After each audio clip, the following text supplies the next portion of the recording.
How do we prepare for a rapidly changing future in technology, in artificial intelligence, in transportation, in communication? This was the topic of the JCA last week. I'd like to give you my perspective on this. The future is changing so quickly, and so therefore we don't have a time to catch up to how we should behave based on the changes. And as soon as we come up with an idea of how to behave with a certain reality, we're on to the next thing. Just think about the way I'm communicating with you now. This would not be possible 20 years ago, even 10 years ago. It probably would be very difficult. 10 years ago, youngsters would walk around with a phone for phone calls and maybe some texts. Today, it's your entire life, and that has affected our relationships. Just in 2001, on average, teenagers said they had 14 friends. Today, less than 2. That's because they have Facebook friends or whatever other method of friendship they have today. There's such a change in how we communicate that it affects the viability of families and parents and children in friendships. We don't even realize the pitfalls that we have because of it. The Torah is the blueprint for the world.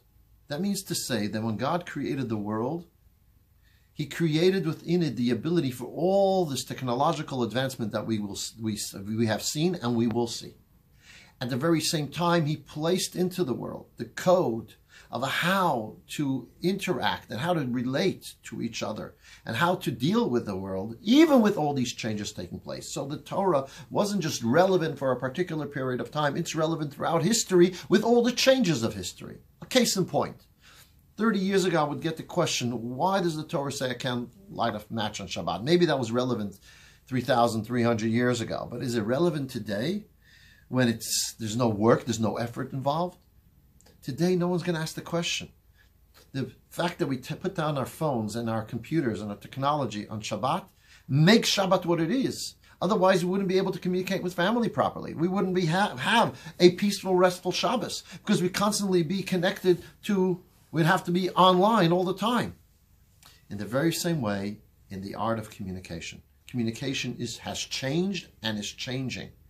We need to be anchored to the wisdom that God placed into the world, which helps us learn how to navigate these changes and therefore be able to communicate in a